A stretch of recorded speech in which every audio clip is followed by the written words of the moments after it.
বরাবরই এমন।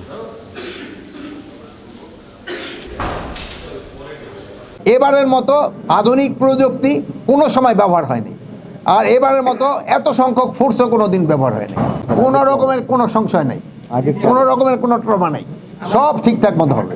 কোনো নির্বাচনের পরবর্তীতে কোনো সহিংসতা হবে না। আমাদের ফোর্স নির্বাচনকালীন জন্য 7 দিন, ইলেকশনের আগে 4 দিন, ইলেকশনের দিন এবং ইলেকশনের পরে 2 দিন থাকবে। আর প্লাস এবারের মতো আধুনিক প্রযুক্তি কোনো সময় ব্যবহার হয়নি, আর এবারের মতো এত সংখ্যক ফোর্সও কোনো দিন ব্যবহার হয়নি, আর এবারের মতো এত আগে সব ফোর্সও ডিপ্লয় হয়নি।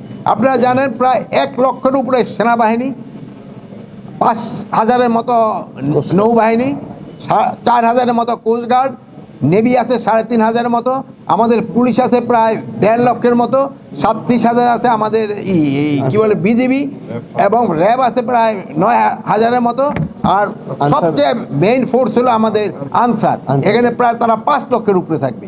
বাহিনী অনেক, প্রতিটা কেন্দ্রে সিসিটিভি থাকবে, বডি ক্যাম থাকবে, তারপরে আপনার ডগ স্কোয়াড থাকবে, ড্রোন থাকবে, মানে কোনো কিছুর অভাব নেই আল্লাহ দিলে।